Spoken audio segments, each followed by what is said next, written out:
C'est un couple radieux qui fait jaser tout un village. Ils veulent se marier, mais beaucoup doutent de la sincérité de la jeune femme. Marthe et Pascal auront même du mal ce matin-là à faire leurs courses tranquillement. Salut Pascal. Enchantée, je vous ai jamais vu. C'est la première fois que je vous vois. C'est la première fois que vous venez à Landinière? Non. Je vous ai jamais vu à Landinière. Non, je suis toujours là.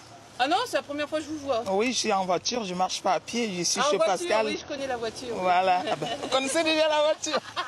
Le camion, on va dire. Le camion dont parle cette habitante, c'est le véhicule dans lequel Marthe s'est prostituée un temps tout près de là. Et elle supporte mal qu'on lui rappelle éternellement son ancien métier. Vous parlez d'un camion que vous connaissez même pas. Ah bah si, tout le monde est au courant. Il y a des gens quand même qui voient Pascal maintenant comment il est heureux. Et il y a des gens, parce que je suis noire, qui me jugent par rapport. Pascal, son compagnon, n'intervient pas. Il est sourd et muet. Ce n'est pas dit une prostituée ne peut pas se marier d'un sourd-muet. Il n'y a pas de loi en France qui le dit, vous comprenez? Voilà, donc il faut souvent réfléchir avant de sortir les mots. Voilà. Bonne journée, madame. J'aime Pascal, il m'aime, on va se marier et vous allez voir. Merci. Je ne laisserai pas les gens me salir. Je vais vous tenir tête jusqu'au bout. Voilà. Ok, c'est bon. Face à cette hostilité, Marthe joue la provoque. Chérie, fais-moi un bisou. Voilà. Cette union, tout le village la commente à cœur joie. Alors, s'il avait toujours envie d'avoir une femme. Aujourd'hui, bon, il a rencontré cette fille-là qui n'est pas sensiblement très nette. Profite de lui. Hein. Hein? Ah ben oui, profite de lui, hein, c'est sûr. C'est toujours être on a prévu. C'est ce qu'on pense. L'histoire fait aussi les choux gras de la presse locale, car même la justice y a mis son nez. Elle suspecte Marthe d'une tentative d'abus de faiblesse sur Pascal. L'amour de cette ancienne prostituée pour cette personne handicapée est-il intéressé? Au départ, en tout cas, c'est la rencontre de deux êtres que la vie n'a pas épargnés. Pascal est né il y a 50 ans dans le village de Londinière en Normandie, dont il n'a jamais bougé. Il est sourd et muet de naissance. Cet enfant d'agriculteur a très longtemps vécu avec son père et sa mère. Il n'a jamais eu de vrai métier. Ses seuls revenus sont une allocation handicapée de 700 € par mois et de petits boulots, comme la tonte des moutons. Pour communiquer, cet homme qui sait à peine lire et écrire utilise le langage des signes.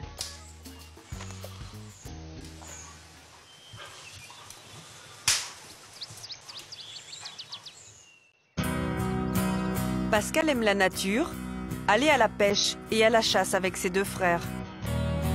Il vit pendant très longtemps dans le cocon protecteur de la famille. Il y a 12 ans, son père meurt et il reste seul avec sa mère. Mais l'année dernière, à 88 ans, elle doit partir en maison de retraite. Pour Pascal, c'est un changement radical. Pour le mettre à l'abri, elle lui achète cette petite demeure qui vaut 150 000 €. C'est aujourd'hui son seul bien. Et il y vit depuis quelques semaines avec Marthe.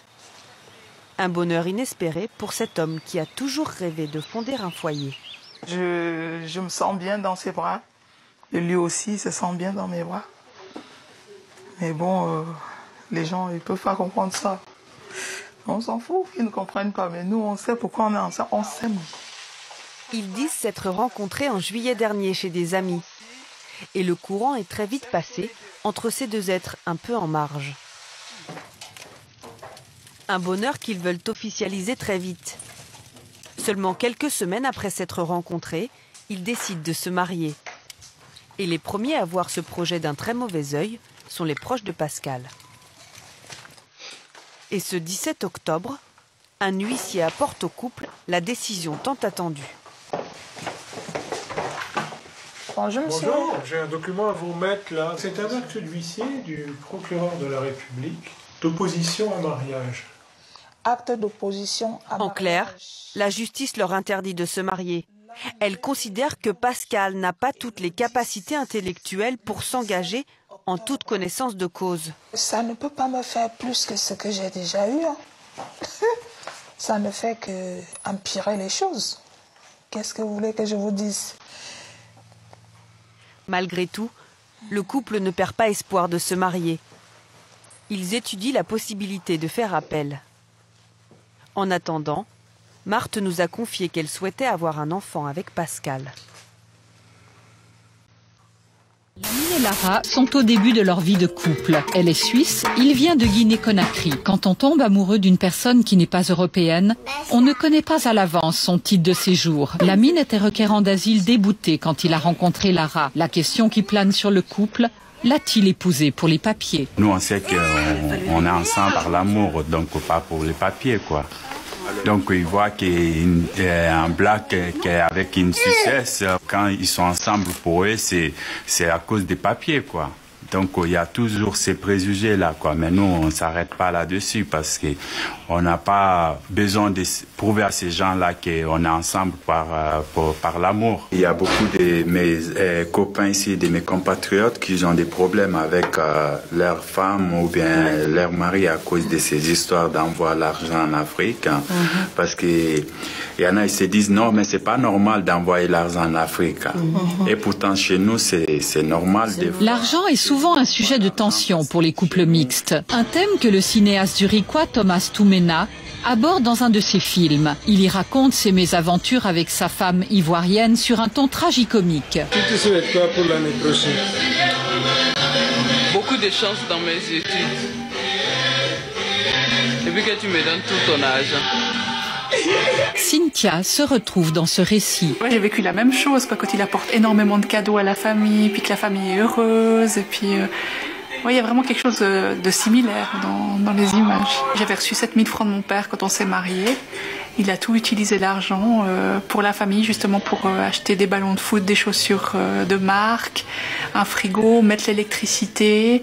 Et puis chaque membre de la famille, même élargi, venait et demandait beaucoup d'argent. Et puis en l'espace de 3 semaines, il n'y avait plus rien, parce qu'il avait distribué autour pour montrer aussi cette marque comme quoi il avait aussi réussi et honoré sa famille. En Afrique, l'argent n'appartient pas à un individu, mais au clan.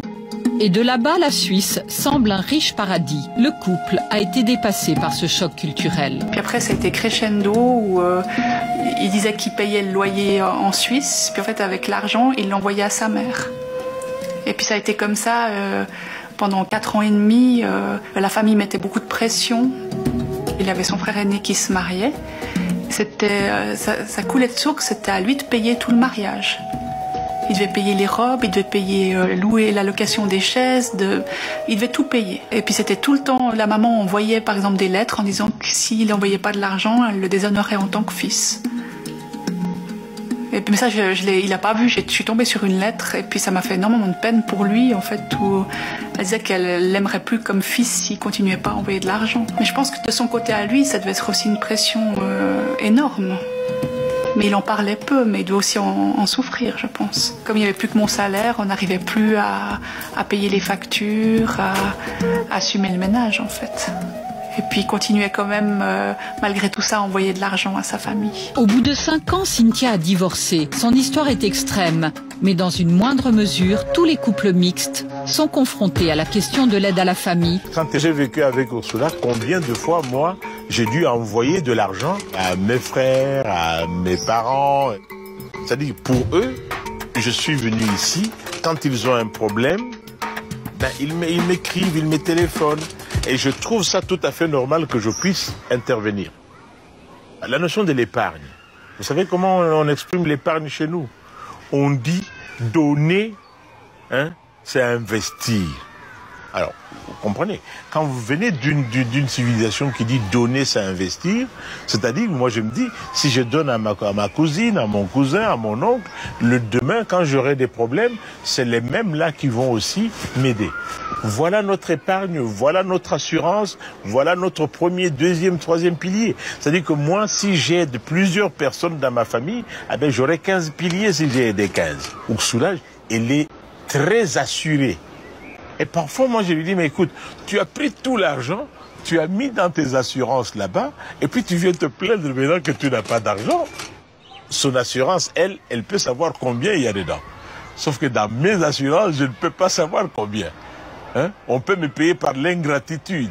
Johnson vient du Congo-Kinshasa. Il est installé dans la banlieue bernoise. Il est traducteur et médiateur culturel. Quand il a rencontré sa compagne Ursula, il était requérant d'asile. Il n'a pas voulu l'épouser pour qu'on ne puisse pas penser qu'il était intéressé par ses papiers. Ursula et Johnson ont un garçon de 10 ans dont Johnson s'occupe régulièrement chez Ursula. Après avoir vécu 5 ans ensemble, le couple est séparé. La répartition des rôles hommes-femmes a été au cœur de leurs difficultés. Quand on habitait ensemble, c'est-à-dire qu'il y avait tout le temps quelqu'un qui passait à la maison.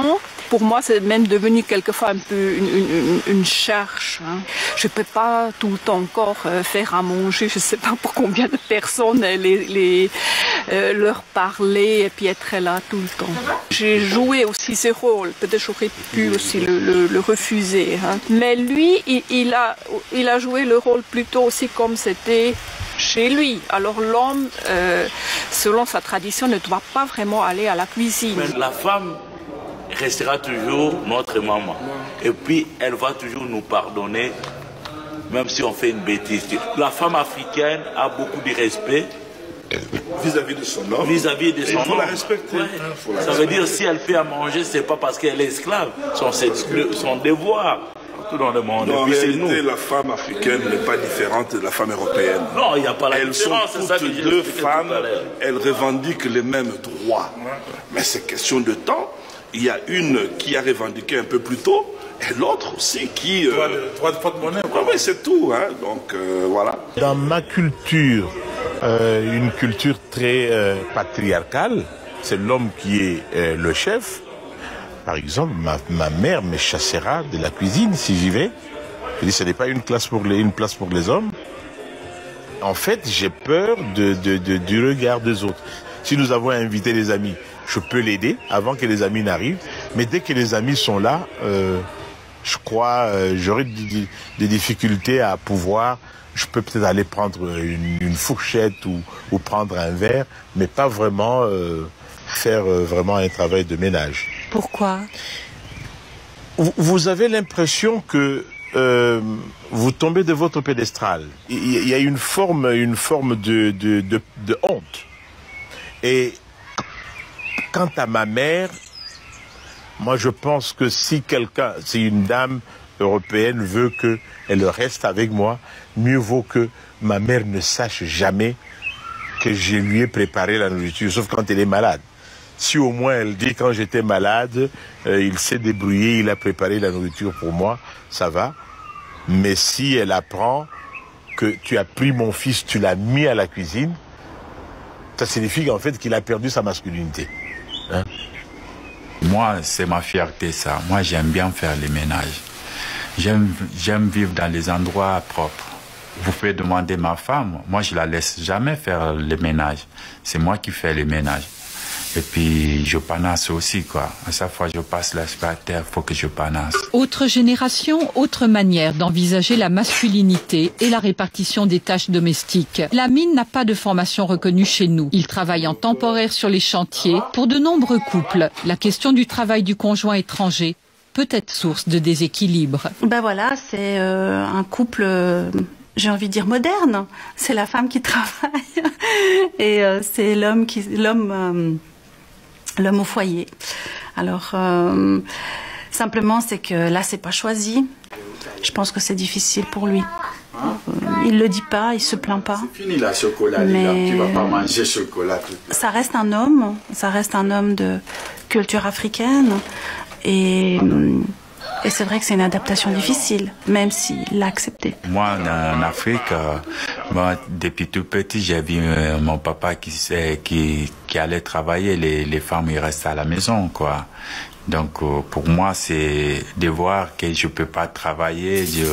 Je vois, c'est ma femme qui se lève le matin, aller travailler, me trouver à la maison. Moi, c'est pas du tout mon intention. Quand elle rentre, elle me voit, elle me dit est-ce que ça va et tout. Je dis oui, ça va, mais au fond de moi, je sais que il y a quelque chose qui joue pas parce que si on travaille pas, c'est-à-dire moi, je me sens pas utile quand je travaille pas. Lamine est en formation pour devenir moniteur de fitness. Il espère ainsi mieux prendre sa place au sein de sa famille. Aéroport de Miami. Morsaï, un rappeur français, débarque de Paris avec Laura, sa femme. Tu parles bien anglais, hein, c'est toi qui parles. Je peux pas. Tu fous pas la route, hein. Première étape, louer une voiture. Votre permis. Voilà. Je comprends pas ce qu'il dit. Excuse me. Votre permis de conduire. Ah, permis de conduire. Permis de conduire. Passer la barrière de la langue, ces Parisiens vont pouvoir réaliser un de leurs rêves. Conduire une belle américaine. Ah, c'est celle-là? Ah, super belle. Yes, thank you. Elle vous convient? Yeah, let's go. Y a pas mieux encore? Non, black, La bleue. Ouais. Oui, j'ai celle-là. C'est un autre modèle. Vous voulez y changer? C'est la bleue.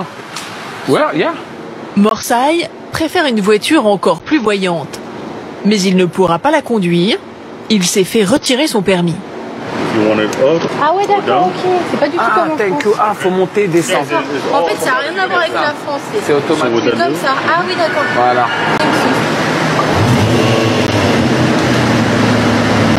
Oh, je suis là pour m'attendre.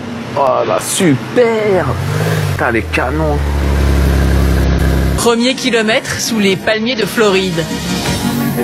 Les Français sont sur un nuage.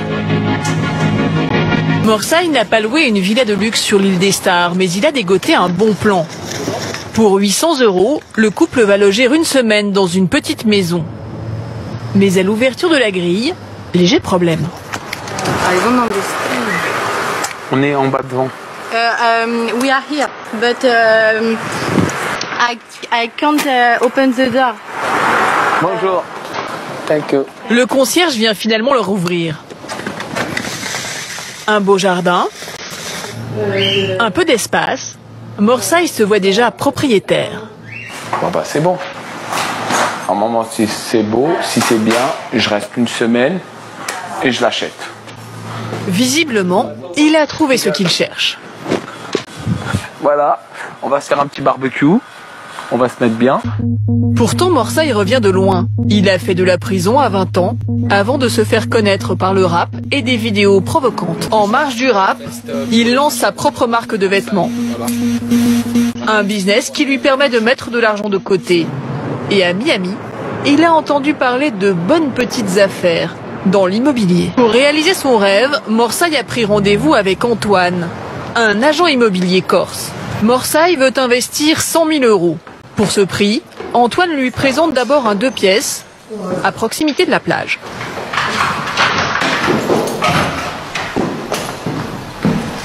Allez-y.